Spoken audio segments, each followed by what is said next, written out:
Hello there, guys, and welcome back to my channel. Charlie was all confused because usually I have a timer intro, but I was like, no, let me just play that little clip that doesn't even have audio. So sorry for Charlie being confused. But yeah, welcome back to my channel. Welcome back for a preview. We haven't had time. I haven't had time to get around to preview streams in a hot minute. So I'm glad to be back. It's Saturday, no early kickoff. So why not use that time very well? I'm glad to be joined by Pys and Charlie. Charlie, as I confused you already, well, I might have confused Pys as well, but I can't see his face. So I'll start with you, Charlie. First of all, thank you for being back on. It's been a weird season in the sense that it's been surprisingly good, hasn't it? Like, I'm not sure where you stand, and maybe the Premier League results, obviously having 4 draws already or whatever, is maybe not out of this world amazing. But in the grand scheme of things, I'm still very happy, and I'm still quite impressed. Where do you stand? Obviously, you've been, I'm pretty sure, to pretty much every game within England. So what's your perspective been on everything? Has it been as good as some people make it out? Obviously, a lot of chat recently, like, are we in a title race? Are we not? Maresca being asked about it. We'll talk about that later. But have we been that good? Where have you where do you stand on it? And where does it compare to what you expected before the season?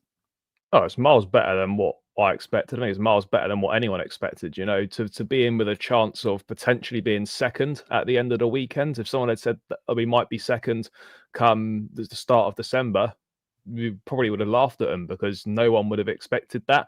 We're not in a false position at all, but you can also say that with the league so close and a lot of teams lacking consistency, you know, we managed to find ourselves third, but only with 1 win in 5 before the last international break. So there is a little bit of context to add there, but we're playing very well. We've only lost two games in 12, opening day against City and the one away at Liverpool. We're playing some good stuff and things are going a lot better than I expected. And the biggest thing I can say is that, like, the feel-good factors back around the club, at people actually looking forward to games, not praying for international breaks like we have been in the past. And there's just like a general enjoyment about watching the team again, and that obviously goes hand in hand with doing well. But I think that also is huge credit to Maresca. One good thing that Pochettino did do was create a togetherness within the squad, and I think Maresca's carried on that work and taken it forward. And there's a real likability about this group of players, and I think the fans have really taken to them. So yeah, mate, expectations definitely exceeded. Real feel good factor around the place, and you know, it's enjoyable to watch the team again. And you want the games coming thick and fast. You know, I can't wait for this period and then run up to Christmas now. Exactly, I can't wait. I'm buzzing for it. If I'm being totally honest, I mean, just quickly, because you touched on there on that kind of togetherness and obviously how Maresca has carried that on. And I said this in our group chat last night where I was like, is anybody else thought, sure, Champions League is amazing and everything. And obviously we want to be in the Champions League. But us kind of having guaranteed wins midweek by playing in the Conference League, I think that has played a fairly significant role in the happiness of the squad, the happiness in the fan base, quite how positive we are. I'm not saying our Premier League form hasn't been good. It has. But it feels, because we win just every midweek, obviously, except that Newcastle game in the Cup. I feel like in terms of, you know, pleasure as a fan, it's so much easier when you have this guaranteed win, like, you know, on a Thursday.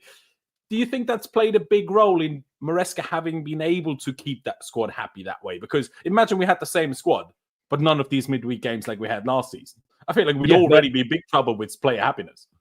It'll be a big problem. I think it's an issue that will raise its head if we get into the Champions League next season, because we won't be making 10, 11 changes for those midweek games. That simply won't be the case. So this is an issue that is going to arise in the very near future that is going to need to be dealt with. But as far as this season's concerned, it's perfect for where we're at right now. It's an opportunity to get more games, which is really important when a new manager comes in, work on the tactics, get more minutes on the pitch. And it's an opportunity for players who aren't getting much of a look in the league to still get, you know, a very healthy amount of minutes to kind of keep them happy and put any potential players in a shop window as well. If you're looking to get rid of maybe 2 or 3 of those kind of fringe players in the upcoming transfer window. So whilst we kind of, like, obviously we don't want to be in the Conference League, I think for where we're at this season, with a new manager, with the confidence the winning gives you, and, you know, the opportunity to give players minutes to stake a claim to play more in the league, I actually think it's really good for us this season. Exactly. Now, obviously, you could make a case that the Europa League would have a similar effect and would be a slightly higher level of opposition and maybe that a little bit more useful if you want in that sense. But no, in general, I completely agree. Pys, let me come to you. First of all, thank you for being back on. Obviously, you and me speak well, regularly, but you and me speak online every week as well on our podcast, Chelsea Unfiltered. Link is down in the description. Last episode obviously was last Tuesday. Next episode will be next Tuesday. So get involved with that, whether you listen to us on Spotify or Apple Podcasts. Links are down in the description. So, Pys, I do know how you feel about how the season has gone so far, but maybe some of the listeners or some of the viewers on here don't. So, one similar question as I asked to you: has the season gone quite a bit better than you expected before the season, or because, well, sometimes you're quite pessimistic and then other times you're very optimistic, so it's kind of like difficult to judge. So, or maybe has it actually fulfilled their expectations? Did you think we'd be like this? Because obviously there was a lot of people who were like, we shouldn't have sacked Poch, and there was part of, I'll be perfectly honest, there was part of me that was also like, should we have sacked Poch purely because it went well at the end? And I'm like, obviously now we can say it was certainly the right decision. At the time it was a bit risky because Maresca, obviously Championship manager, hadn't managed at this level before, and it was kind of like slightly up in the air. But then again, when you look at Maresca in more detail, you're like, yeah, not super shocking that we're doing quite well. So where do you stand on it, and how do you think the season has gone compared to your expectations? Yeah, no, I think obviously it's weird because like I'm in a bit of two minds. Like obviously I'm very, very happy with how we've done, and it has exceeded my expectations. Like Charlie said, I mean, we could be second tomorrow if Man City lose, or maybe even draw, I think. So yeah, we're doing very well. There's also like the added factor that kind of everyone is kind of inconsistent, and we've kind of not been inconsistent. So hopefully, even when the other teams, maybe like a Man U, a Spurs, other teams, Arsenal, whoever's going for top four, maybe even Villa, if they pick up consistency, then as long as we stay consistent, then we'll be fine. So I think tomorrow's a massive game. I label this as a 6-pointer because we don't do very well against Villa at home. I think our recent record's been very bad. Obviously, we lost last season. And they're right near us, right? This is a massive game tomorrow, I think. It's one of those games where I think, I'd say previous seasons, like we would have lost or drawn this game as we have done. So if we can turn that kind of page and win tomorrow, that'd be really, really good. And I agree with Charlie. The feel-good factor's returned. I'm excited to go tomorrow. I want games to come thick and fast. I'm excited to watch these players. And it's weird because I say like I'm kind of shocked or like didn't think this would happen. But I was going through some of my old tweets from last season actually, and I tweeted like 5 or 6 or maybe even 7 players, and I was like, these guys have a good manager. Wow, you know what I mean? And I'm like, well, we got a good manager and we're doing well. So is it really that shocking? I don't know, because I did rate the squad very highly. So I think it's just about bringing it together. And like you say, those midweek games are important for confidence for those players that are not playing. And I think now, as I said so many times, this period is really the real test, I think, because we play Southampton on Wednesday. Okay, it's Southampton, but it's still only like 3 days after. Then you got another game on the weekend. Then there's another game. There's like 9 games in December. So it starts on Sunday, and players are going to be called upon. Maresca said we're going to share minutes. So I think now is the real test where we see, okay, have we actually got that good of a squad depth? Is things as all rosy as it seems? And who knows? I mean, I'm definitely not talking about a title race. I think that's absolutely ridiculous. I think people are getting way too ahead of themselves. But if we come into January and we are sort of like 6 points off top, we can dream, but I don't think it's going to happen. I think this season we need to get top 4. I think it's crazy also that I think 5th is basically going to get, top 4 as well. Champions League football, the whole UEFA stuff. I don't know how that works, but it's like a 95% rate. So I'm very, very excited and happy to return to Champions League football because I do think we'll get that. I do think we'll finish 5th or higher. It's very early in the season, but I think what's most positive as well is like, can you really see us dropping off? Like for me, if anything, we're just going to get better, in my opinion, the more we play with each other and the more Maresca works out, his team, his tactics, etc., learns from those games where we draw or lose. I just feel like we'll get better throughout the season. So everything's positive for me right now. Absolutely. And I want to quickly touch on this comment by Ashraf in the chat. Shout out you, Ashraf. Shout out to everybody else that has tuned in. If you haven't already, make sure you hit that like button and subscribe. Ashraf says, we need to wait till the end of December and the end of the first phase of the league to judge the team fully fair. Now, on the one hand, I agree with that. On the other hand, everything going relatively normally, we should actually be in an even better position by the end of that than we are right now, purely because our round of fixtures between now and then is relatively favorable. Now, I say relatively favorable because as much as Opta might have said, we have the easiest run in this period until, January 14th or whatever.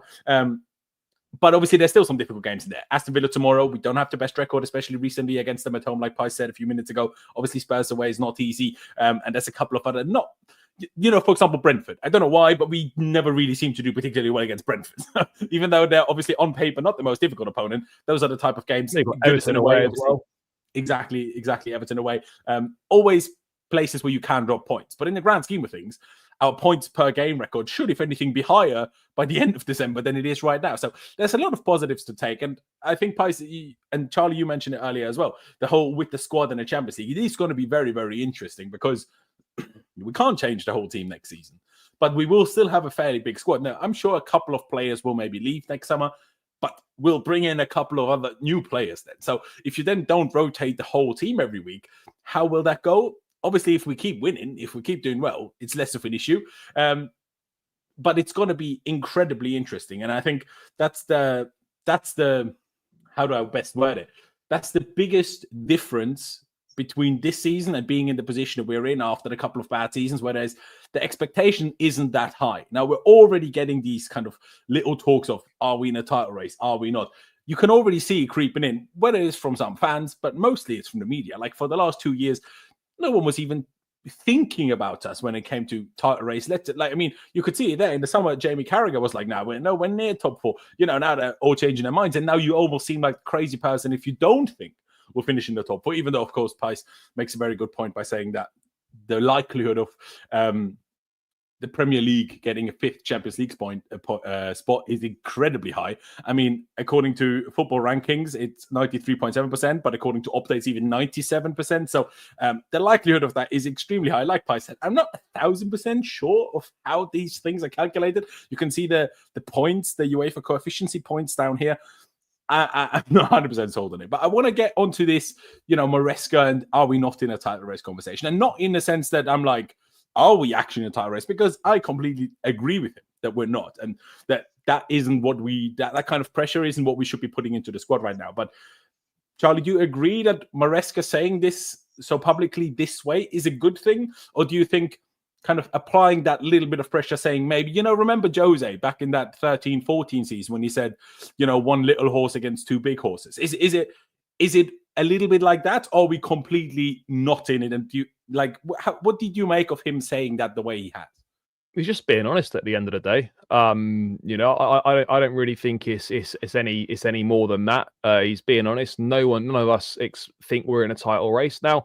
Of course, with how competitive the league is, with how close things are, there is an opportunity for a team, potentially us, to maybe do something unexpected, i.e. maybe finish in 2nd place, or there is the potential to challenge for the title. And I understand that each week that goes by that we're winning, there's going to be more and more of this talk. But right now, I think we're just taking it a game at a time. Forget about what anyone else is doing. Just focus on what we're doing. But, if you get to the end of January, start of February, and let's say it is 5 or 6 points, the gap between the top, then it's very hard to not say you're in a title race, because by definition, you would be. But he's spot on with what he says there. City, Liverpool, Arsenal, all miles ahead of us in terms of the amount of time they've had with their managers and how far down the line they are in terms of their projects and whatnot. We're 4 or 5 months in. Arsenal, 5 years. City, almost 10 years with Pep. Liverpool, I know it's only Slot's first season, but it's exactly the same team, plus Chiesa, who's played about 5 minutes. That was so successful under Jurgen Klopp. So, he is right. We're not anywhere near those teams. Yes, we might be playing slightly better than Arsenal. Yes, we might be doing better than City right now in terms of form. But to suggest that we're better than any of those teams over a course of a season, there simply isn't the evidence for it. So I think right now we're where we want to be. And we have to manage expectations. And that's all he's doing, managing expectations and just being honest. I don't think for 1 second we're in a title race, but that talk can change, and maybe you could have a bit more of a serious conversation about it. Like I said, if you're end of Jan, start of Feb, and it's maybe 5 or 6 points, it's very difficult then to still play it down. But I think where we're at right now is 9 points. Between us and Liverpool, yeah. Between us and Liverpool, like that's a lot of points. Liverpool can afford to lose 3 games. We'd have to win all our games, and they they'd still probably be ahead won't of us. even lose 3 more games from here on out, will they? They might not. But yeah, so no, we're look, top 4 for me, and manage expectations, take it a game at a time and see where it takes us. But yeah, we're absolutely not in a title race. Got no problem with his comments at all. He's just being honest at the end of the day. Yeah, and I completely agree, and I'm very happy about it. I think it's interesting because Uzay made this comment in the chat saying Pochettino said the opposite. What did that change? I might have worded slightly wrong, but Pochettino did at the very beginning of last season in his first press conference was talking about how we want to compete for everything, we want to try and win everything, and then obviously that changed very quickly. By the time it was January, he was talking about how we're essentially lucky to play in Europe, right? Or if we manage to qualify for Europe. So what has changed? I think just the IQ of the manager. Now, that's a bit harsh. But, it's just... Now, when Potter said this, Potter didn't word it the right way. Potter was also one of these people that was more realistic than trying to just talk things up to look a bit better, which I think is what Poch did. But Maresca is finding a nice middle ground between being honest and realistic, but also just not painting it in a way like, actually, you're like, we're not here to really be ready. The only reason why I want to talk about this in a bit more depth before I go to Pys on it is this comparison with City, Liverpool, and Arsenal. Now, with Arsenal, I think it's the most clear that they're in a better position than we are in terms of where their club is. Like, they've been with the same manager for a good number of years. They've built their squad relatively well recently. The thing is, I saw an interview by Pep Guardiola a couple of days ago where he was saying, well, obviously, we have been together for a long time, which has its advantages, but it also has its advantages to change the manager, to get, as he called it, new... Actually, I lost the exact word that he used, but essentially new reactions, a new kind of thing, which kind of spikes kind of the adrenaline, the effort, and kind of the focus of the players. Because I do think, like, other than Pep himself, and maybe even at that club at the moment, I don't think you'd very often be in an advantage with a manager being there for nearly 10 years. And that's because there's very few teams that get that far. And why? Because usually after a little while, this kind of, being a little bit more lackadaisical, being a little bit more not as focused, not as on it, starts to creep in more when you have been with the same people, with the same manager, staff, and in City's case, even largely the same squad for a long time. Liverpool is an interesting one. Now, you're right. Obviously, very similar squad that they've had to last season. And obviously, Klopp did a lot of the hard work, including last year and the year before in terms of when they had injuries, but also changing the squad up a little bit. And I don't want to sit here and, spend this stream praising Liverpool. But I'm still surprised by how good they've been. And just one last question to you, Charlie, before taking this whole conversation to Pys. Do you still think there's going to... I know I said maybe they won't even lose 3 more games for the rest of the season, but do you still think there's going to be a dip eventually for Liverpool? Because it's not normal for a new manager to be this good straight away. Like, even Pep at City, this was working. Even when Jose came back to Chelsea, it wasn't like this. Like, we've compared a few weeks ago, you and me, Pys, on our podcast, the league table last season and the league table this season, of how the same level of points that we have now, or had at the time a few weeks ago, would have put us 7th. At the time, it put us 3rd. But Liverpool, they're the only team that actually has more points than anyone had last season. So, yeah, first of all, I'm very impressed and slightly surprised by them. But also, I still have a feeling at some point, could it fall apart a little bit? Or do you just feel like there's such a well-run operation that Slot has just come into that won't happen? Like, what do you think of that? Because, yeah, we can say, Liverpool are in a better position, but sure, with the squad. But it shouldn't be as dramatic as it feels. Like, 9 points, like you said earlier, is quite big. Both managers started in the summer. So, and by that, I'm not trying to diminish anything that Maresca has done. I'm just saying, I think Liverpool have just done a great job. I think it's a bit easy and a slight cop-out to say Liverpool are so much further than we are. Don't you think? Well, I think it's a cop-out because they are. They have that same group of players together for years. Yeah, it's a new manager and he's come in and he's changed a few things and he's had a phenomenal impact and done a lot better than anyone would have thought. There will be an inevitable drop-off. Now, how big that drop-off is remains to be seen. But Liverpool will lose games this season. They will go maybe 2, 3, 4 games without a win. And that'll be the real test. I very much don't see them continuing this form for the remainder of the season. But I could be wrong, but when you make such a good start and with everyone else lacking consistency in the chasing pack, you put yourself in a position where you can actually afford to maybe lose 3, 4, 5 games potentially, depending what other teams do, and still be at the top. And that is a wonderful, wonderful position to be in. So even if they do have a drop off, it might not even matter in the end, because that's going to require everyone else to pick up maximum points in that period.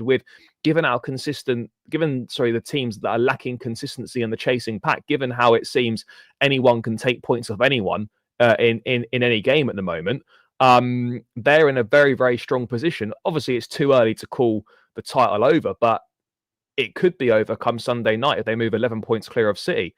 It could be done. So they're in a very, very strong position. They're doing very well, but an inevitable dip will come, and let's see how they deal with that. Obviously, Konate is out for 5 or 6 weeks now. That partnership with Van Dijk, absolutely massive. It'll probably be Joe Gomez that steps in. Let's see if that makes any difference or not to how they play or to any results they have. But look, Slot's had an exceptional start, and yeah, they're doing very, very well. But I do expect a drop off. I don't see this being maintained for the remainder of the season. I do agree, and I hope so. Now, Ollie says, by the way, shout out Ollie, he says definitely Liverpool's title to lose. Now, Pys, I did see you tweet about this, and I did see you tweet that essentially Maresca is just being realistic. But just to elaborate on your thoughts on this, I assume you agree with myself and Charlie that there's nothing bad about Maresca saying this, and he's like we said, he's just being realistic. The one thing I will say is, the longer we can stay in this, the longer we can stay in at least the media talk of a title race, and maybe come March, even within the club, at least a small bit, maybe there comes this Jose mentality of tiny horse against big horses or whatever. I think this experience this season, the longer we stay in it, the better equipped we will be for a potential title challenge next season or the season after. I think it's very important that we try our very hard, and obviously we will just try to win every game, right? But that we try very hard to stay close to the top as long as we can, because I think that pressure, and like I said, experiencing that pressure could be crucial to when we're actually good enough to challenge. But, we have a very inexperienced team. So even when we're good enough, we might be too inexperienced. So gaining that experience now could be incredibly helpful. Do you agree with that, Pys? Yeah, I mean, we just got to take it game by game. I think people underestimate it's still very early in the season. I think the last season you still got. I don't know. It just felt like last season took forever. And we're not even in January yet, so there's still plenty more months at the back end of the season. So yeah, I mean, we just got to take it a game at a time. I think I'm not entertaining any title talks. I think Maresca is completely right. I think with you guys talking about Liverpool a bit, but for me, they've got that spine. They've built that spine. They had Alisson. Kelleher's very good even when he steps in. Salah, Van Dijk. We don't have these players. We have Van Dijk is Colwill, right? He's like trying to become that leader. We're trying to build the spine. They've already got the spine. It's very different. It's easier for Slot to come into that than it would be if Slot was managing this. So, perhaps if Maresca was at Liverpool, they'd still be top, perhaps. So I think it's very, very possible. I don't think there's a massive difference between the managerial quality, to be honest with you, especially with how we turned up at Anfield and kind of went, let's not forget, we made Slot change his tactics. They were high pressing us and we were breaking through them. And then Slot was like, actually, oh shit, Chelsea are pretty good on the ball. We need to drop a little bit deeper. So we got robbed of a penalty. Let's not forget. True. So yeah, and we missed plenty of chances that game. So did they. But it was a very close contest. I feel like it wasn't massively one side or the other. So you talk about Arsenal and Man City. I think the thing is with Arsenal is like, how big do they go next summer? I think they, if they get that striker and replacing Havertz, Odegaard's so key for them. Man City, who knows? To be honest with you, but. Yeah, I think with us this season, we just need to finish in the top 4. We just need to do our job. This was the target. Let's not go further from that. Obviously, as fans, we will, because we're fans and we want to finish as high as possible. But the team need to remain grounded. And look, I mean, again, I come back to it, but this period's going to tell me a lot. We've got Brentford at home, Everton, Aston Villa tomorrow. People were like, well, that's 9 points. Well, football doesn't work like that. It could be 9 points, but with Chelsea of the last few seasons, that's not 9 points. You know what I mean? So you have other games as well. Ipswich away, people are newly promoted, will beat them. We might not. You know what I mean? Like, it's just chill out a little bit. Let's take one game at a time. You know, let's have this. Let's not. I feel like whenever we try and point accumulate, which, to be honest, Laurenz, we did for a bit of fun on our Spotify episode, we came out with like 26 out of 8 points. And we're like, oh, bloody hell, we're buzzing. But let's just, you know, what happens if it's not that? You know, what are you going to do then? Are you going to say we're shit? You know what I mean? So for me, I'm just remaining grounded. Let's just enjoy what we have right now. And let's just have one game at a time. Let's analyze each game. And let's not point accumulate. Because I think as soon as we start doing that, oh, it's 9 points there. You set yourself up for sort of failure almost, you know what I mean? And I'll be buzzing if that's the case and we do get, you know, 9 points on next 3 games or whatever, you know, but let's just take one game at a time, I think, is the message from me. No, 100%. And I agree with that. And you mentioned it earlier that it's a bit of a 6-pointer game here. On the one hand, obviously, because we're quite close to Aston Villa, even though in position, they're quite far behind us now, because Brighton's draw from last night against, who did they play? Southampton, right? Yeah, exactly. Because Laurenz, of that, you look there though, Laurenz. Sorry to interrupt, but you look there. If Villa beat us, they're what? Are they 22 points? Like they're the same. They'll be same points, yeah. So exactly. This is a 6-pointer. You know, like they are literally. 100%. But you can say, look, I mean, that just goes to show. Look, they're 8th, right, and they're 3 points off us. So that just goes to show, like, we need to remain consistent. Otherwise, we can you know, everyone judges on the table at the end of the day, and people will be like changing their tune. You know, if we lose or draw a couple of matches and others win, so. Exactly. I mean, just because we were talking about the potential title race or not, I guess. Obviously, after our game tomorrow, Liverpool against Man City. Just quickly, do you have a preference of result for that in terms of Chelsea? Like, would it be better if Liverpool lose so we stay closer to the top? Would it be better if City lose so we could go second? Where do you stand? Sticking with you first, Pys. I don't know. I'd probably still say City because I don't want Liverpool to win the league, and I'd love City to win the league, and you know, like just, you know, anyone but Liverpool or Arsenal. It's not us, but you know, I don't know as well. I feel like City's. I mean, it'd be incredible if we were actually in kind of a race for them for top 4, but like, I do feel like they'll pick up some form. Surely, I mean, like, I don't know. I'd rather City win, to be honest. Yeah, I'm probably the same. Now, of course, would it look nice if going into next week and Monday we're second? Sure, would be great. But first of all, we got to win our own game. But Charlie, did you agree with Pys? Rather City win than Liverpool win, or would you just like to be second for the, I don't know, the bragging rights, I guess? I think in terms of the league, it's much better if Liverpool don't win. So I'll be pulling for a City win, but ultimately a draw is probably quite a good result as well, providing we win. But yeah, look, I think for me, I'd like to see City win. Yeah, no, exactly. Obviously, if they draw and we do win, which we'll get into more detail about our game against Villa in a minute, we would go ahead of City anyway because we're 1 point behind them. If they get 1, we get 3, we're ahead of them. And we would catch up 2 points to Liverpool. So, of course, that would be the best. Now, moving on with our kind of schedule for the day, the next thing I want to talk about is slight, at least, news and supposedly progress in the Chelsea Josh Acheampong contract standoff. I'm not sure in how much detail I've gone into it on this channel. I certainly did after the game on Thursday, just quickly. But I think, well, he signed his first professional contract with us earlier this year. You're legally only allowed for that contract to be 2 years long. He came on pre-season tour with us. He was playing against Barrow in the Carabao Cup earlier in the season. And then out of nowhere, I think it was late September, he was all of a sudden not training with anybody anymore. Not with the under-21s, not playing for the under-21s, not training with the first team, not playing for the first team. And initially, everyone was like, what's happening? Is he injured? Why do we not know anything? And then we found out contract standoff. Chelsea supposedly think there's a contract on the table that they think should and could be signed.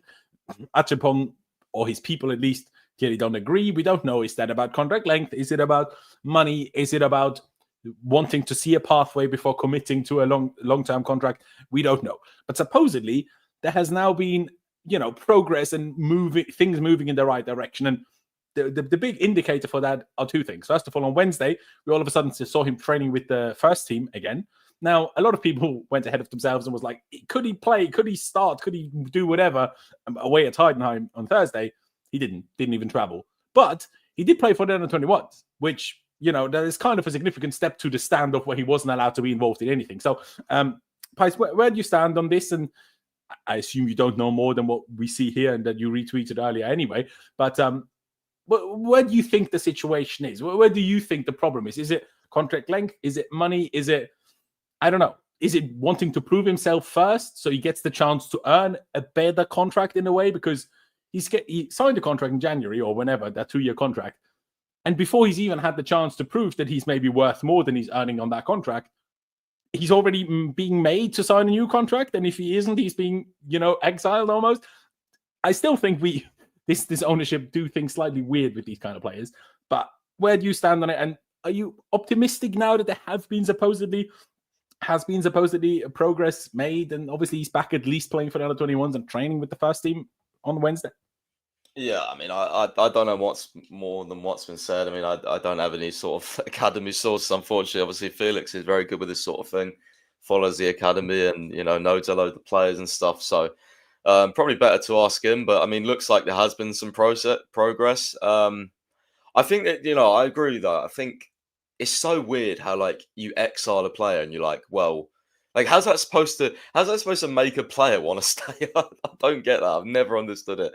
But yeah, I mean, with this, if there's progress, but it's not fully signed and he's been back into the sort of training and etc., it's probably like, we have a general understanding now that you're going to sign a contract, I think, because otherwise, why the hell would you reintegrate? Yeah, why would the exhalation, that's not a word, but you get the point. Why would it stop all of a sudden? Exactly, yeah. So I feel like there's a general sort of consensus that he will sign a contract, and maybe it's small details. That's what I would guess from this news. I mean, it's obviously positive news because, I mean, the kid must clearly be very good if Bayern, etc., want him, PSG. And obviously, we all know what happens to Cobham players, especially when they leave. They're ridiculous. So exactly. we have got the best academy in the world. I will not take any other options for that. Just look at the Cobham players we have that are around the Premier League. I mean, it's ridiculous. Most Premier League weeks, we're like, oh, let's hope this Cobham guy can do something to stop our rivals. Like it's crazy. They're dotted everywhere, and they're really good players. So, yeah, I hope he stays because you know what? First and foremost, I just don't want to see fucking Disasi play anymore right back. Yeah, we have these honestly. Conference League games where we're so far clear of the opposition. We should be playing youth players. Like I know we have such a big squad that we also need to play these other types of players.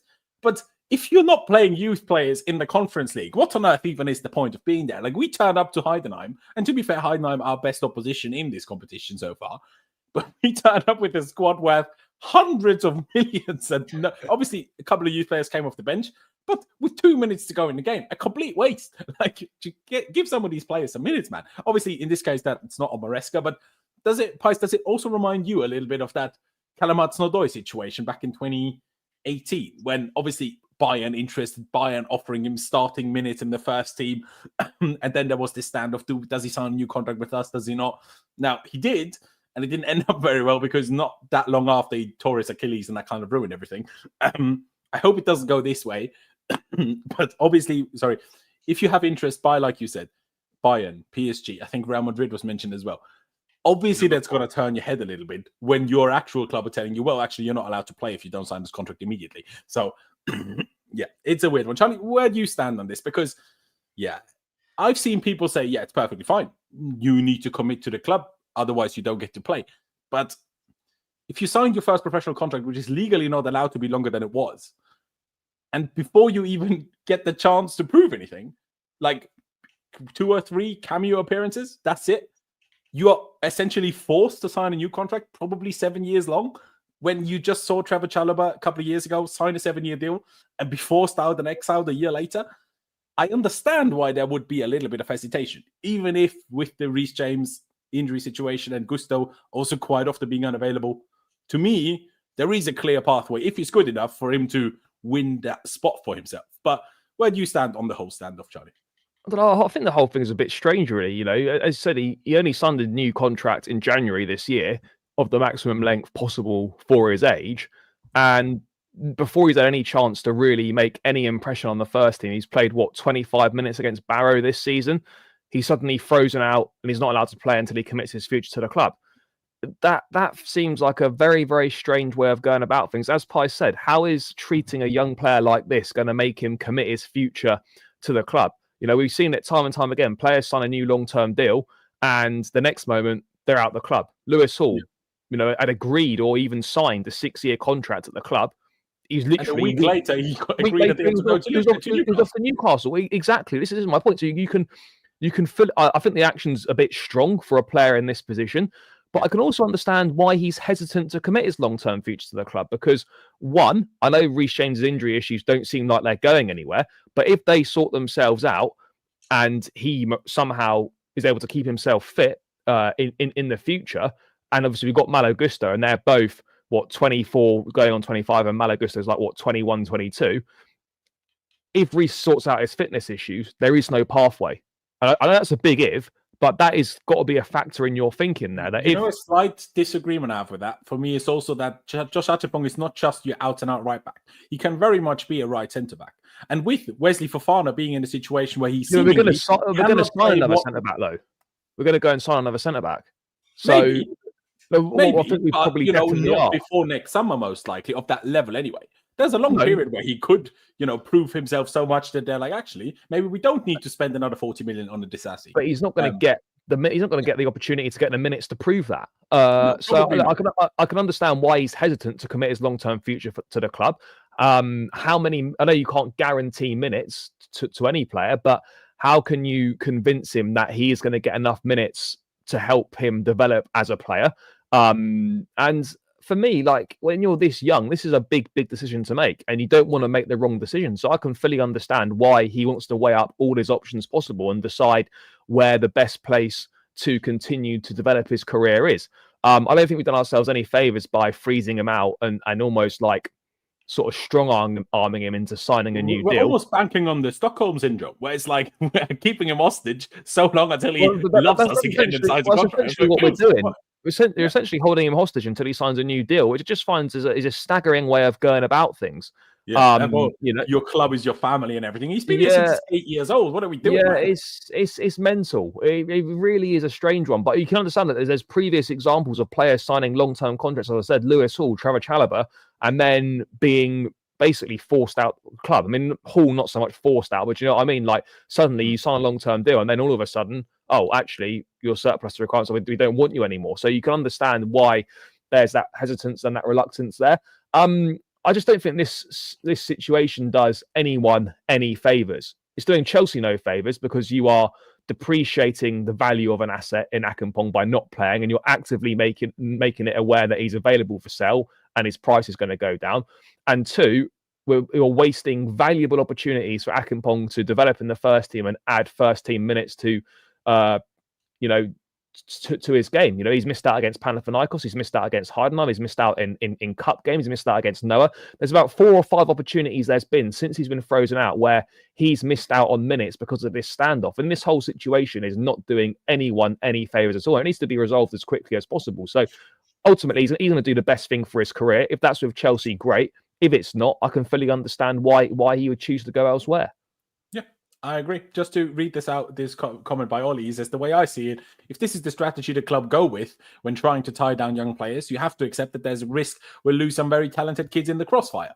And that's very annoying. And I agree. The one last thing I want to say on this is there's been some talk that supposedly he might have now accepted potentially going on loan to Strasbourg eventually.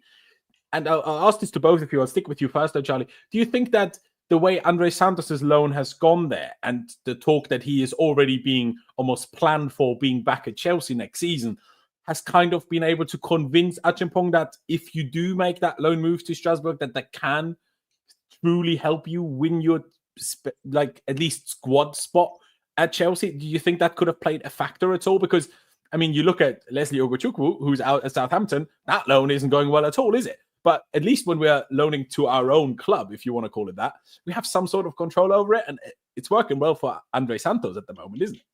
Yeah, I think if you're good enough, it's going to work. I think it depends how good you are. Look, a loan to Strasbourg is an obvious option. Whether that appeals to him or not, we're not really too sure. But that is certainly a potential option. And I think even if he does sign a new long-term contract and commit to us, he does need to go out on loan somewhere and play minutes. So that I could see if he does sign that contract, a loan to Strasbourg for next season would be a very obvious kind of next step to give him that exposure to first team. But when we've seen with Andre Santos, that the talent is there, the talent's there of Acheampong, and if you get the minutes, then it's going to really help you come back to Chelsea in a stronger position. But we've seen with Premier League loans recently that we don't seem to get the Premier League loans particularly right. Santos to Nottingham Forest was a disaster last year. Recalled him in January. For me, I don't know why Ugochukwu is not playing much at Southampton. I don't know in the games that he has played if he's played well. But for me, they need to knock that loan on the head in January if he continues not to feature much and send him somewhere else, because it's just a complete waste of everyone's time. So yeah, look, I think that's definitely a viable option. Whether it's one he's keen on remains to be seen. But yeah, look, I think that's definitely something that Chelsea could kind of dangle Acheampong's way as maybe a bit of a sweetener to try and get him to commit to the club. But ultimately, mate, it's going to come down to what he wants to do and what he feels best for his career. Yeah, exactly. Now, obviously, being told, yeah, you could go on loan to Strasbourg when Bayern Munich are supposedly offering you first team minutes, then obviously Strasbourg doesn't look as great if you have at least a promise to play first team minutes for Bayern. But there's always a big difference in what a club promises when they sign you and what actually happens. There's a lot of players you can ask about that. Ask Angelo, for example, who's now not at Chelsea anymore. I'm sure he was promised many things when being signed, and that didn't quite happen to turn out this way. Pys, just quickly, your thoughts on that. Do you think that Andre Santos's loan going so well at Strasbourg and him being, already kind of penned in to return to Chelsea and be here next season could play a factor in Acheampong thinking maybe this is actually a good shout and a good idea to go this way? No, because I don't think Santos even needed the loan in the first place. I was very comfortable with keeping him in the first team squad this season. And I think the same with Acheampong. I think as well, like Chelsea, they obviously internally rate players very differently. And I think it's clear to see, at least from, what I was hearing and seeing, that Santos was one of those players like Acheampong where Chelsea actually bank on them to be, in the first team very, very soon. They rate them so highly. Whereas I think Lewis Hall, obviously, I just don't think they rated him that highly or as highly as the other two because they sold him. So I think, they would have done more of an effort. Obviously, Lewis Hall, his family's from Newcastle as well. So that one really just kind of, I don't know, dots kind of aligned on that, unfortunately. Chalobah, I don't think they rated very highly at all, to be honest with you. Which is fine in principle, but not fine anymore if you do buy Disasi for over 40 million. Very true. And, obviously the Broyers and stuff, they obviously don't rate these. They obviously have tiers of players that they rate highly enough in terms of young players. And I think Acheampong and Santos are two of the very top ones. So, I don't think he needs to loan to Strasbourg, to be honest with you. If he thinks it's going to help him, fair enough. But at the same time, if you've got PSG, like this is the thing as well, right? Why would he not sign a contract? Well, because he's being offered minutes by clubs like PSG. Liverpool, I think, was another one. They're keeping tracks in case Trent leaves. Who else was there? There was the other big clubs. Yeah, so if these clubs are offering him minutes, he's not. That's the only reason why he wouldn't sign at Chelsea. So at the end of the day, he's going to want probably first team minutes at Chelsea. I can't see a situation where he wants to go on loan to Strasbourg for 1 year because he could literally just say, "No, I'm not signing the contract. I'll go and play at Bayern Munich." So the thing is, obviously, if he goes to Strasbourg, he will play every game. Even if Bayern Munich or PSG offer him first team minutes, that's not going to be playing every game, right? PSG have Hakimi, Bayern Munich have Kimmich playing there these days. So even if he gets first team minutes, it's not going to be playing every week, which for development is more beneficial. But what would you do, though? Would you rather risk a season at Strasbourg? Chelsea could change their mind after, 1 year. You know what I mean? Like they could do something in the meantime. Maybe Reece James then becomes fit. Maybe Gusto doesn't get injured anymore. From his point of view, isn't it a risk to kind of do that? I don't know. Like, I mean, yeah, maybe I guess with the fact that despite signing those long haul deals, Lewis Hall and Chalobah were shipped out. So even if he did commit to a long-term future, clearly that doesn't mean Chelsea will now refuse to sell you for the rest of time. So I guess the option is in theory still there. But I hear what you're saying. That's just the thing. This season is this perfect opportunity to play him because of the Conference League. if we make the Champions League next season, that situation becomes a little bit more difficult to give an 18, 19-year-old youngster who's very talented, but clearly not like fully up to the level of a lot of the other first teamers yet. It becomes a bit more tricky if we're in the Champions League. When do you give him those significant minutes? But yeah, enough about Acheampong. Let's move on to a slightly different topic. And we've got another interesting one. Chelsea, according to David Ornstein, so it doesn't really get much more reliable than that, admire Liam Delap. Of course, I'm never 100% sure how people want to pronounce his name, but obviously, striker at Ipswich has had a very good season so far, despite Ipswich not having the best season themselves. But at the same time, we've had reports by, I think it was Ornstein as well, that we're not looking to, or most likely not looking to sign a striker in January. So Delap potentially next summer, would you be happy with him kind of as a backup second, option next to Nicholas Jackson? Obviously, he's physically bigger. He's certainly a bit stronger in the air, but he also, at least watching him for Ipswich, he does like the drop in deep like Jackson does. So is it enough of a different profile, but maybe it's different enough, but still similar enough so you don't need to change your play style if you change the striker?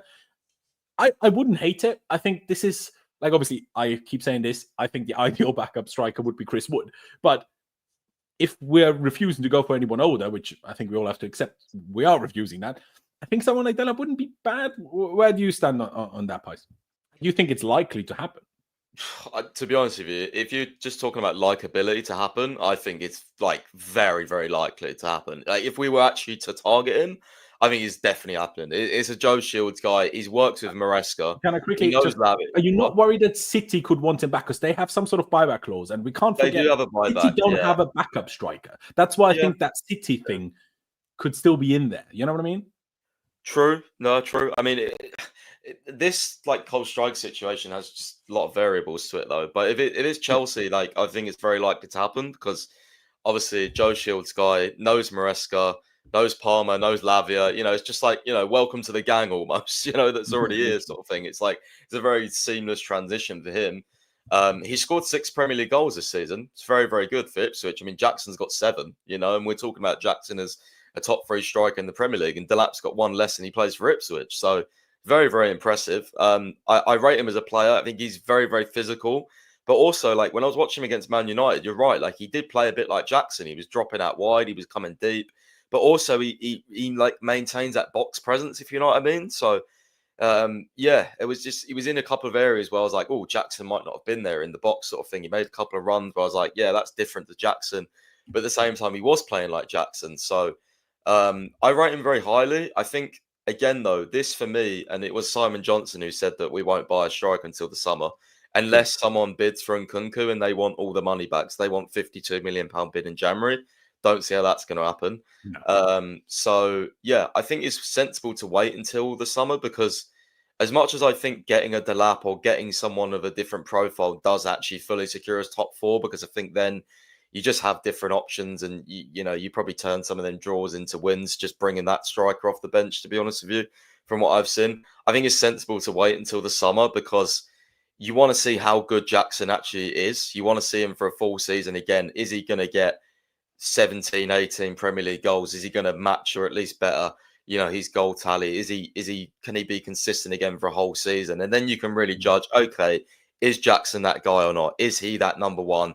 Because let's not forget, we're probably going to be in the Champions League next season. So you might want to go and get a Gyökeres and Isak, a star striker, to kind of, I don't know, sort of cement that feeling in the Champions League. But at the same time, if Jackson does get a lot of goals this season, well, then just keep Jackson, So it's a difficult one. It's a very difficult one, but I wouldn't mind it. I wouldn't mind a Delap or someone of that mould for sure. I think Jackson is proving himself to be good enough where I think, let's be honest, like if you had Jackson in the Champions League, do you think he'd deliver? I think he would. I think he would. So I think he would. Yeah. I think would arguably look even better than he does in a Prep. Yeah, I mean, another thing is Jackson so far has been extremely durable. So yeah, I think what's important though is that we get a striker that, if it's a backup to Jackson, it's okay. It's on the premise that it's a backup, but it's also someone that's good enough to start. So if Jackson, does do well in the Champions League and needs a rest in the Premier League, okay, you can bring that striker in and you're like, oh, it's fine. You know what I mean? I don't want a situation where we just get a striker that's like 20, 25 mil, where we're like, oh, I'm not sure about him starting in the Champions League. Or I'm not sure about him starting if Jackson's injured. I think we have to be very careful and find the right player. And you know what? I'm confident we'll do that because let's be honest, in terms of just talent identification, how many we've signed like 35 players. I'd say like 3 or 4 have been shitters, you know? So yeah, we're very good at identifying players. We are. Now, Charlie, I'll take this conversation to you. I quickly want to react to this comment here by Vic, and I'll ask you to react to it as well, Charlie. He says, Gyökeres or Osimhen needs to come in unless Jackson hits 30 goals. He shouldn't continue as number one. Now, to me personally, this is absolutely insane talk. Other than Salah, Haaland, and I guess Kane, no one has got close to 30 goals since Luis Suarez was in the Premier League. What are you talking about? And obviously, he didn't say 30 goals just in the Prem. But Jackson is only playing in the Prem. Now, maybe in the knockout stages, he will get some Conference League games as well. But he's only playing in Premier League, essentially. And he's already on 10 goal contributions this season. To say he needs to score 30 goals is mental. What do you mean? Gyökeres or Osimhen get nowhere near 30 goals if they come to Chelsea. Now, Gyökeres might one day. Osimhen, he's lucky to get 15. Like, the guy's so full of himself. He's just another Lukaku. I don't want him anywhere near here. After those things he said going to Galatasaray, he thinks he's the big guy. Fuck off. Absolutely no chance for me.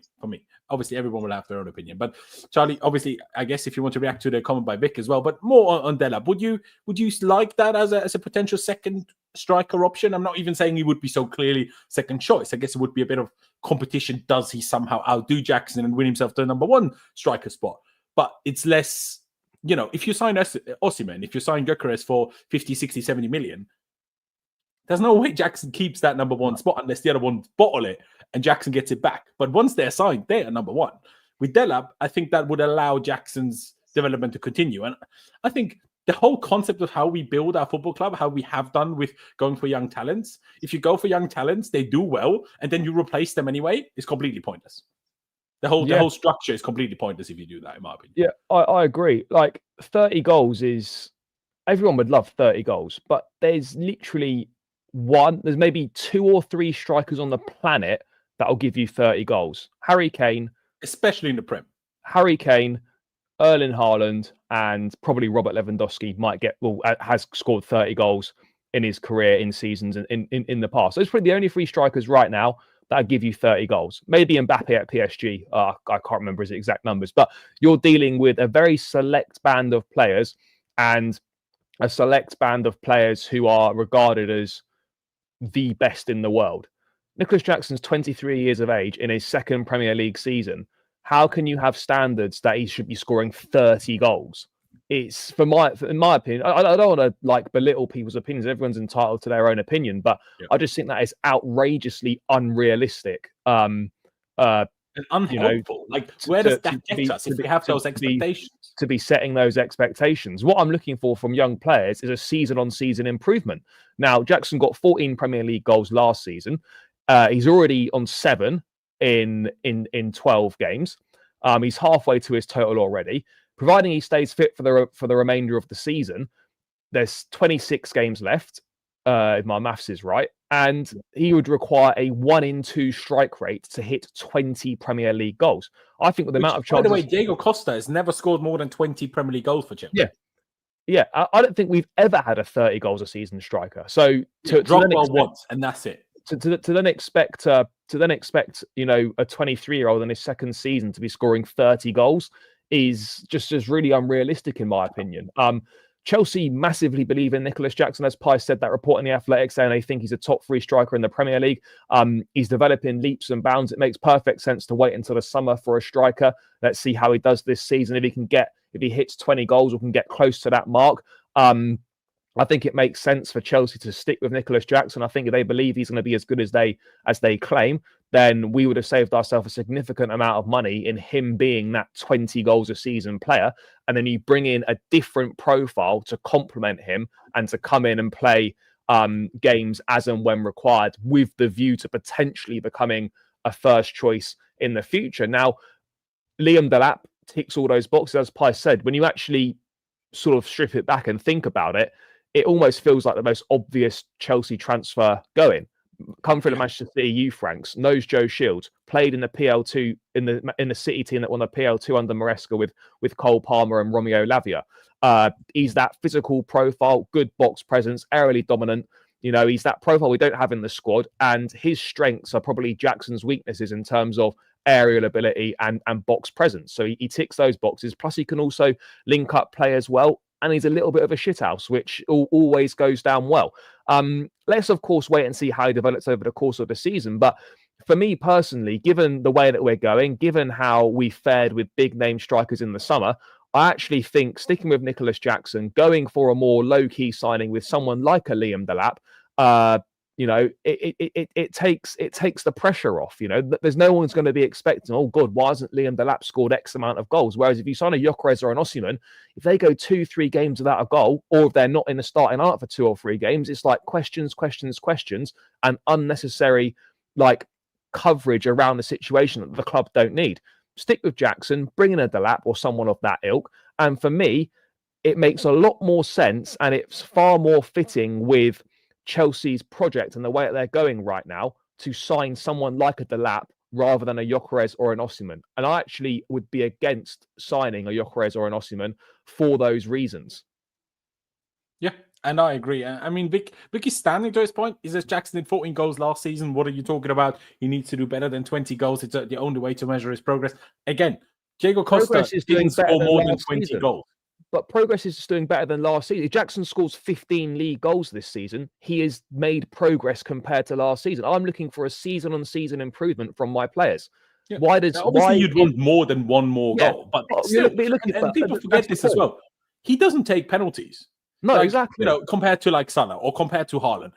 When you're asking for Salah Haaland numbers without taking penalties, it's not going to happen. No one without taking a penalty scores 30 goals in the Premier League. No one. I don't care who you are. Not a soul. Maybe Suarez did. Was Gerrard still taking penalties when Suarez scored those 30 goals? I'm not 100% sure if I'm honest. But there you go. I think enough Liam Delap talk. But yeah, I would be quite happy if we did get him.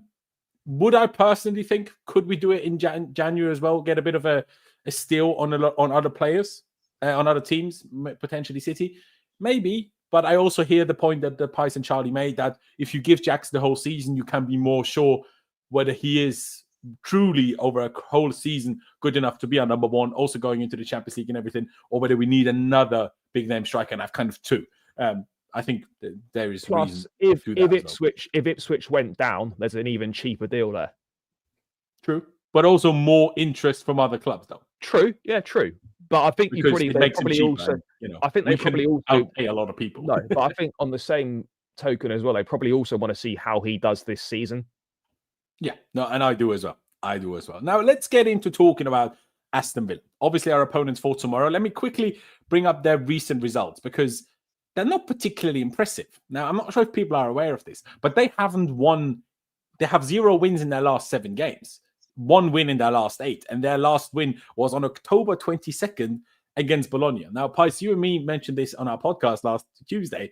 In a way, you'd think, oh, this is a great time to play them. But in a way, this makes me less confident than if they had won 3 of their last 7. The fact that they won 0, because, yeah, that's usually how. And Villa are clearly not bad. Otherwise, they wouldn't be doing as good as they are in the Champions League. So the fact that they've been on such a bad run, those bad runs eventually stop for good teams. If it's a relegation threat inside and they're in terrible form, sure, fine.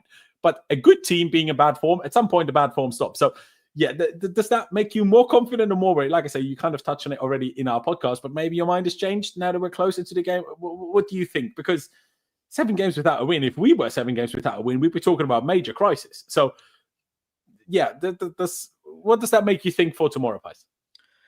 Well, I think anyone who thinks it's going to be an easy game tomorrow because of their form is just an idiot, to be honest with you. Yeah. I mean, they're a very good team. They've got a very good manager. They're going to, probably play in a mid-block. They're probably going to frustrate us. I think an early goal for us is important tomorrow. I think, if we can score in the first sort of 20 minutes, that'd be lovely. I've just seen Daily tweet a stat that we haven't scored in the first 15 minutes at home so far this season. So that would be lovely. And I think Villa's the type of team where, if you make it a game, if you make it competitive, it's very hard to beat them. Very, very hard to beat them. I don't care whether you're home or away. They're a good team. They are a good team. But But if you're on it, if you attack them, if you start from the off, if you score an early goal, I think you beat them. So I think it's basically how we start tomorrow. To be honest with you, I think if it's sort of 50, 60 minutes and we're drawing, I'd be very surprised if we beat them. So I think it's all about how we approach the game tomorrow. I think looking at their results, Tottenham, the 4-1, I'm pretty sure they went ahead in that game and then got battered somehow. So, I think it's going to be a difficult game. At the same time, I think we've got enough to beat them. So let's see what happens. But, losing 2-0 to Liverpool isn't all that bad. I think what surprised me more was some of their home form. I know it's the cup, but Palace, Bournemouth, Palace twice, actually. Then you got Bournemouth, they drew. So, they're all right teams, but Villa usually very strong at home. So that's more surprised me, to be honest. But yeah, they just drew to Juventus. I think it's going to be a difficult game, to be honest with you. Not really sure how much of a threat they're going to be in terms of their confidence right now. But I do think at the very least they'll make it frustrating. And I think you've always got to watch out for, Watkins, especially. I think he's got a really good record at Stamford Bridge from what I was reading. So yeah, it's going to be difficult. I feel like a Ross Barkley goal is also kind of written in the stars. Yeah, I forgot he plays for them. Yeah, so I agree with you though. I always hate it when teams are doing bad and then they come to us. It always seems, I don't know. Maybe I'm just Maybe it also makes us more complacent when the opposition isn't in great form. Yeah, that's the only thing though. That's a positive. Is I don't think Maresca allows. From what I've said, I don't think Maresca is going to be the type to let the players be complacent. I think if they are in the first half, he'll make 2 subs, and you know what I mean. So that's another thing I really like about Maresca is just even the Heidenheim game. I was like, oh, this is a banana skin. I actually thought we was going to lose to them, to be honest with you. But I thought we'd draw maybe, but yeah, I actually thought we'd lose to them. I got to be honest. So yeah, but I was surprised. I don't think we was complacent at all. I think we was playing our football, and we got the win. So yeah. There you go. Absolutely. And from what I heard, I didn't watch that game, but from what I heard, Villa played a crazy high line in that game against Palace. And that game could have either finished 4-2 to Villa, but easily also 4 or 5-2 to Palace.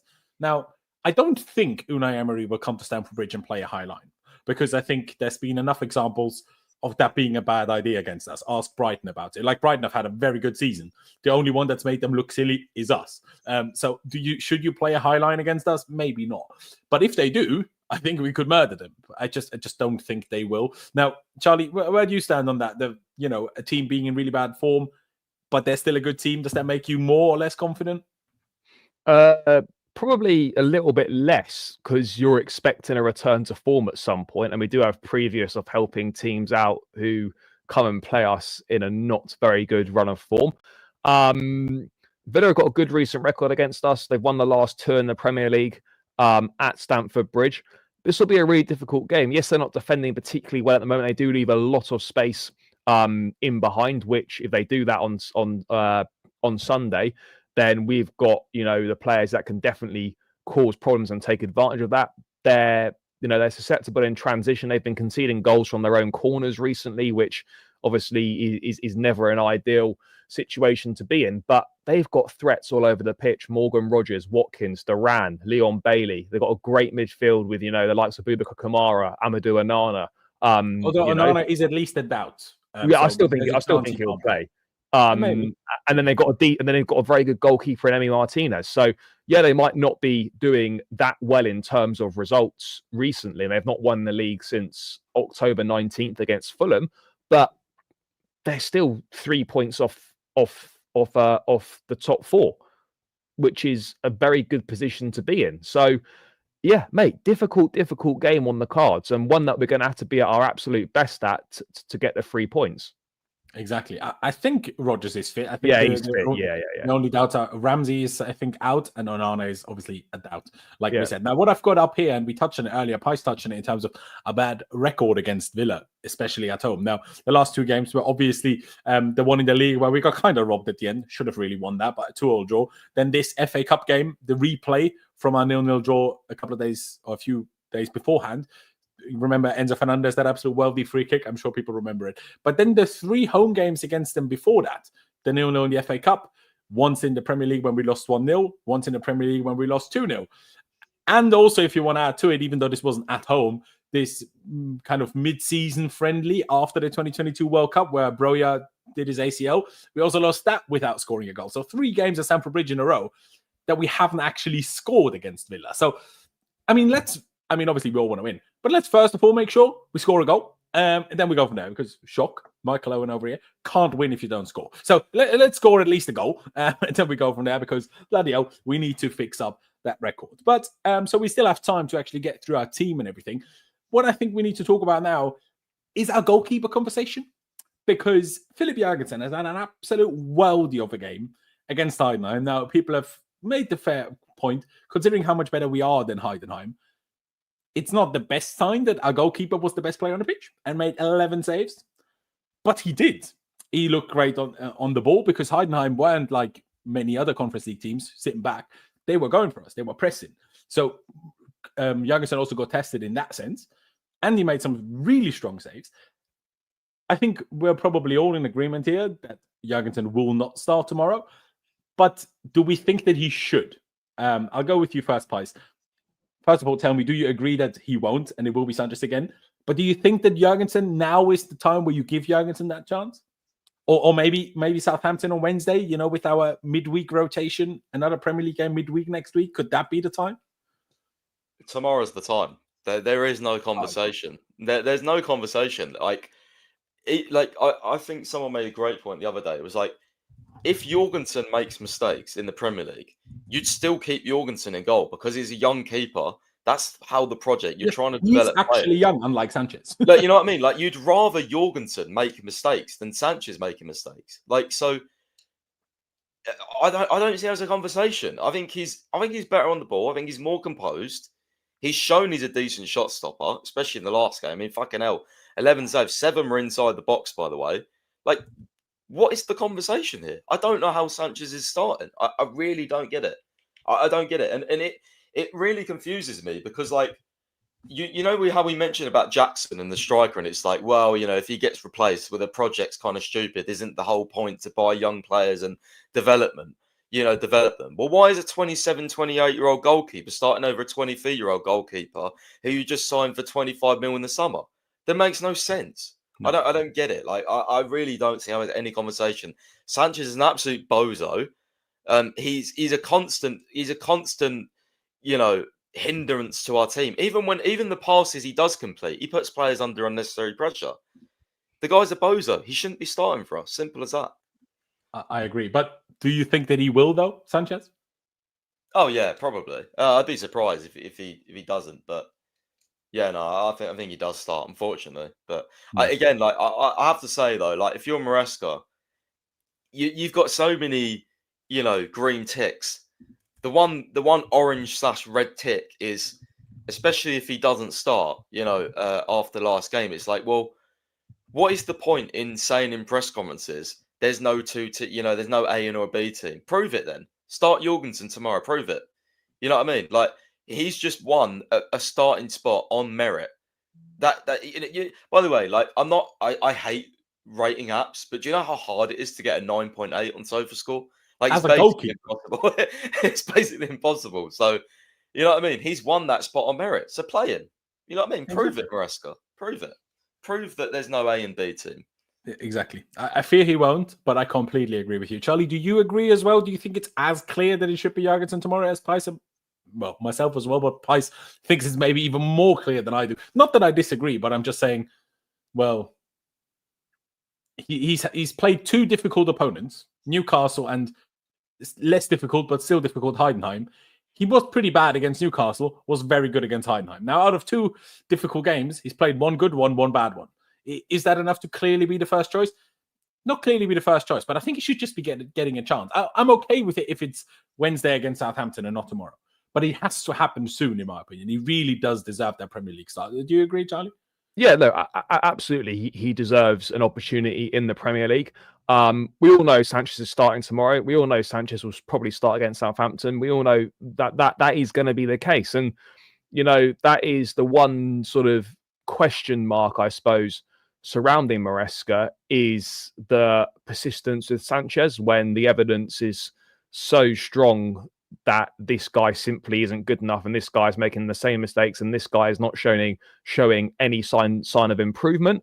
Having said that, when you're winning and picking results up, it's that's what it's about at the end of the day. So I suppose it's maybe doesn't get highlighted as much as if we were losing and we were further down the table. I think there's the noise becomes a lot stronger. Whereas because we're winning and we're in the top 4 and things are going well, I think it maybe gets overlooked a little bit. I don't see it as a big risk to start Jörgensen. What would be the risk? Sanchez is making mistakes. Maybe Ashraf, that's a little point to make if you're talking about what is the risk, but Sanchez is making mistakes every exactly week. Like so Sanchez being as bad as he is means no matter who you play instead is not a risk. that's a bigger risk to stick with someone who's constantly making mistakes. If Jörgensen comes in and make a mistake, well, Sanchez was going to make a mistake anyway. So it's kind of you're at a sort of the two things cancel each other out. Look, for me, mate, it's obvious he should be playing. And the sooner it happens, the better. But I think it's going to take Sanchez picking up an injury or him costing us a number of games for Jörgensen to get an opportunity in the league. Exactly. I was nearly highlighting this comment. Now I did as well anyway. No, he's 2 bookings away from a exactly. He's on 3 right now, not on 4. So he needs 2 more yellow cards to get suspended. But yeah, so we all agreed it should be Jörgensen, but we also all agreed that it almost certainly will be Robert Sanchez. So let's get into our predicted 11 for tomorrow. I will put Sanchez in goal because we already have said that we predict Sanchez to start. I've kind of put it in our usual on the ball formation. Sure, sometimes it, turns into a bit more of a 3-3-4. Most of the time it is that 3-2-4-1. You can even do this. We have a box midfield. The wingers are quite high. Sometimes the wingers are even this slow. It's very fluid. It's very flexible. As for the centre backs, I think that's for the most part kind of a given, except for one reason, that the Leicester game we did something different and we played Cucurella as essentially this position out here, and Badiashile came into the Premier League team and played left centre back. Do you think that happens again, or do we go back to what we did? Well, all the other games essentially, Pi. So, who do you think is going to be that back 3 in position in possession? Colwell, Fofana, and Gusto. Yeah, but do you think Gusto will be in the back 3 though? Oh, I don't know, but those 3 will definitely play. Yeah, no, I agree with that. So, but do you think the Cucurella is going to be the left-sided centre back again, unlike he was at Leicester? Probably, possibly, because he probably suits playing in the back 3 better than Gusto does. But I wouldn't be surprised if he found. It's also a case of that Fofana needs to be right centre back and not in the middle, right? So yeah. That is part of it as well. I mean, Pies, do you think this is going to be the in possession back 3, or do you think Cucurella will play left wing again? No, I'm pretty confident. 99% confident that will be the back 3. Yeah. Yeah, absolutely. So quick and simple, move on to the double pivot, where it's again a slight question mark. Now, one guy that's definitely going to start, Moises Caicedo, as he should, and I'm very sure you both agree with that. But who do you think will be the other one? Enzo Fernandez, like it was at Leicester? Do you think Lavia comes back into the team now? What do you think, Pies? Because Enzo didn't play on Thursday either, so that makes me think. That's what I was going to say. Enzo being left at home. It will be. I think it will be Caicedo and Gusto. So that means Enzo then being higher, essentially. If he plays, yeah. But if you're saying Gusto inverts into midfield, right? Then sure, it's not going to be Lavia in the 10, is it? No, it'll be Gusto because you got to have a right back in the team. No. But obviously we could play. Gusto does the right attacking mid thing again. I know a lot of us don't like, but I personally think that's what's going to happen. I don't want it to happen, but I think that's what's going to happen. So that makes me think you think Lavia then. No, sorry, that makes me think you think Enzo then, because if you no. I think Gusto and Caicedo in the middle. No, I know, but we're not going to play only Caicedo as the only real midfielder. We're not going to play Palmer and João Felix, are we? Realistically, as the 10. So one of the midfielders is going to push into the 10 again, isn't he? Yeah, but we're doing the midfield pivot, though, aren't we? I'm confused. I know, but in possession, you have it. No, it's fair enough that you're picking Gusto. I'm just thinking, okay, who's the other midfielder that will play, if that makes sense? Well, if it's this, then it'll be Enzo. Yeah. Yeah, but I think with Enzo not travelling at all on Thursday, I think that's a strong indication for him to start this game. Do you, Charlie, think Gusto will play the right attacking mid spot again, or do you think he will invert into midfield? I think he probably will. Yeah, I would agree with Pys. I think that's probably what will happen. Okay, fair enough. I mean, I don't hate it. I think Gusto will be right attacking mid again, but maybe I'm wrong. Maybe I'm right. I mean, in a way, I hope I'm wrong. In a way, I'm also just really not sure. I'm really intrigued which way round it's going to be. Maybe it's going to be a bit like at Leicester, where obviously Enzo did play that role, but then there was a lot of interchanging going on with Enzo was down here, Palmer was up here, but there was a lot of interchanging between the two. Sometimes Enzo was higher and Palmer dropped deep. So maybe this could be something how we do it with Gusto and Enzo. I'm not sure. But now there's one guy that's for sure going to play, Cole Palmer. I'm again sure that you both agree that he will do that. Whether he's on the left half channel or the right half channel, we'll have to wait and see, but it's going to be definitely in the team. But who are you expecting to be the two wingers, Charlie? I'm expecting Madueke to continue to play. And I think Pedro Neto will come back into the team as well. Fair enough. It's an interesting one, isn't it? Because recently, when Neto has played, he's always looked better when he played on the right. If he comes in this time, he will play on the left. So I still think Madueke needs to get dropped, if I'm honest. But I think he won't start against Southampton. Yeah, no, I agree with that. I mean, Sancho had a good game. But he played basically starting again because he played 90. Basically, I would say no. But I wouldn't have a problem with him starting. But I suspect it will be Neto and Madueke. Yeah, I mean, I agree. That would be my prediction as well. If I picked my own, I would probably pick Neto on the right, Sancho on the left. Agreed. I agree that it will probably be that. Price, do you agree that it will probably be that? Madueke on the right and Neto on the left? Yeah, and I also agree with you boys, and Neto and Sancho would be my two. But yeah, another game of Madueke hitting across to the first man 10 times. Probably. Now, at least if Neto plays on the other side, we have a bit more good crossing coming in from one end. Although, to be fair, when Cucurella played that position, he indirectly set up the second goal. So, he did good. And obviously, up front is very much not a question. I mean, I did hear some people say Nkunku was great against Heidenheim and maybe he should start. Not necessarily people saying he should start up front, but he should start. I'm not saying he was bad against Heidenheim, but let's not forget, he scored a goal, but he also missed two absolute sitters. He once decided to be in a circus instead of a football pitch and decided to do the worst chip I've ever seen. And then once he was running through a goal, got tired before he ever got there, even though he only plays one game a week, and then got himself not injured, but had to be subbed off because he couldn't run. But absolutely no chance. I don't think it will happen, but I don't think Mudrik's a million miles away from starting in the Premier League either. I think I don't think he'll start this game, but I suspect he'll start on Wednesday against Southampton. Yeah, it's interesting, isn't it? Do we change both? Because if we go with Neto Madueke tomorrow, it could be Mudryk and Sancho again in midweek. It could be. Having seen Sancho on the right, I know it was only Heidenheim, but having seen Sancho on the right, the way Sancho plays, the way he doesn't go for goal, I might actually prefer him to play on the right, because him being right-footed off the left, then I need him to go for goal sometimes because cutting inside, you're just in that position. But on the right, you're not really expecting him to go for goal that much, so maybe the right side suits him better anyway. So potentially, quickly, what do you think of that, Pys? Like Sancho on the right, because he's not the kind of guy that goes for goal, but more for the assist. Does the right side maybe suit him more for that reason? No, I always prefer Sancho off the left. I've had this even since I actually remember saying when he joined Man United, I have this Man U account that I speak to just for ages. I've spoken to him for 3 or so years on Twitter, and I said I'll be interested to see whether you play Sancho on the right or the left because I think he's always better on the left, and I don't know. I just think he's more of a threat on the left.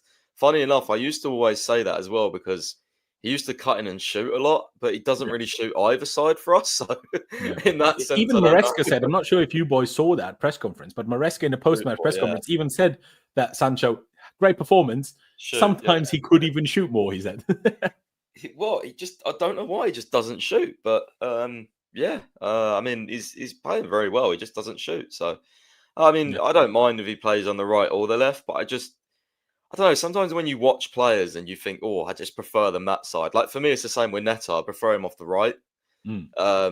But look, I mean, we signed these guys on the base that they are versatile, and I think they'll show that. So, yeah. Fair dues, no fair dues. I mean, I hear your point. I'm not sure if I'm misremembering, but I swear when Sancho first kind of broke on the scene at Dortmund, I swear he was playing on the right at the time, and you could argue that was his best time in his career. So, yeah, but I hear you though. And I wouldn't have said play him on the right necessarily until I saw this game against Heidenheim. But against Heidenheim, I was like, Madueke is so terrible at these cutbacks of his right foot.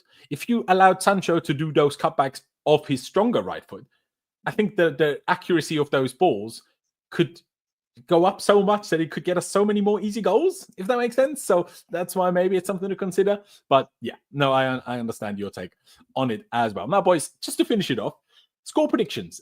Charlie, what do you reckon? How does the game end? Do we finally score against Villa again tomorrow? Yeah, I think so. I think we will win this game. I think it'll be tight. I'm going to go for a narrow 2-1. Fair dues. I was probably thinking the same. Let's see if I can think of another one. Pys, what do you think? 2-1 from Charlie. You thinking the same? You thinking different? Can I do 2 score predictions? Sure. Is it a head and a hard one? Yeah. Okay. So, you know what? I don't know, because I want to say my head predicts a win, but okay, my head says 1-1. Okay. And would that be the 3rd time we've drawn 1-1 at home this season? Yeah. Forest and Palace, yeah. So my head says 1-1, and Martinez just saves about 8 shots or something. My heart says 3-1. They play a high line and they get cooked, because they do that a lot for some reason. I don't know why. Yeah, that does happen. I mean, again, not a score prediction question, but do you think Palmer could be back to having a good game in the Prem? Because he's not had good games the last few. Depending on where he plays, I don't like him on the left-hand side 8. I know it worked versus Newcastle, but every game since then, I don't think it's worked. So he played the right side against Leicester, though. Yeah, no, true. But he was also very close. There was like 2 really good interceptions that would have ended up. Well, and Madueke literally played goalkeeper for Leicester. True. Oh, well, yeah, and that one, obviously, yeah. But it just, I don't know. Yeah. It's hard. It's hard. I mean, Onana plays in midfield. I think it's difficult for him because they'll just put him on Palmer. But saying that though, like Onana probably just tacks the shit out of him and maybe even gets sent off. So I don't know. Yeah, I think if they do that, we should also send Caicedo on Onana and just get Onana injured. Like this man marking thing. We should do man marking Inception. Onana is man marking Palmer, but now we're man marking Onana to stop him man marking Palmer. It's like you see that. I think one of the funniest things was, you remember when Caicedo played for Brighton and that player injured Mitoma. You know, he jumped into the Arsenal player. He jumped into Mitoma and elbowed him, and then Caicedo a minute later just absolutely smashed the shit out of the player. Went over to Mitoma and was just clap, give him a little sort of high five sort of thing that. I got one back on you. I got one. I got him back sort of thing. Is anybody else one yellow card away from a suspension in our squad? Do you know? Yeah, I do know. Let me bring it up. I do know this because Daly tweeted it out. He's the stat man. Okay, so one game, 1 yellow away from a ban is Jackson and Neto. And 2 away How from has Neto done that? I don't know. Wait that much. Yeah, two yellows away from a ban is Caicedo, Colwell, Palmer, and Sanchez. There you go. Well, we said it already. Jackson should have got himself that booking against Leicester and be suspended for tomorrow. But then again, if Jackson, the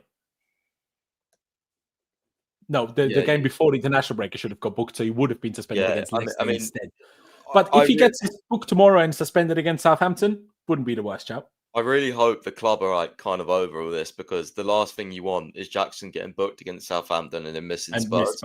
Yeah. So, I mean, same with Neto, to be fair, against their high line. You want both of them against Spurs. So Exactly. They need to use their brain. Just to finish it off with my score prediction as well. Charlie went for 2-1. Pys went for a mix of 1-1 and 3-1. I'm gonna Now, we don't keep clean sheets in the Premier League, do we? So predicting a clean sheet is probably a bit silly. Really, my first instinct was the same thing that Charlie said. So if I'm being honest to myself, I'll probably just stick to the same 2-1. I hope it's 3-1. I hope it's 4-1. But yeah, I think we will win. I don't know. I'm quite positive and quite confident. Now, obviously, Villa's run recently could argue makes me less confident because they're going to turn it around at some point. But hopefully, it's just not tomorrow. But ladies and gentlemen, we're going to round this one out here. Thank you very much for tuning in to all of you guys. If you haven't already, please be sure to hit that subscribe button and hit that like button. Do check out both of my wonderful guests. Charlie, of course, on YouTube at Blue Brother CFC. The link is also down in the description. Please, of course, even though I guarantee you almost all of you follow Pys already on Twitter, do follow him on Twitter if you haven't done so yet. Check out his playback streams as well. Link to that is also down in the description. Please do that. But yeah, ladies and gentlemen, thank you very, very much for tuning in. And yeah, up the chills, upwards and onwards. And we will see you next time.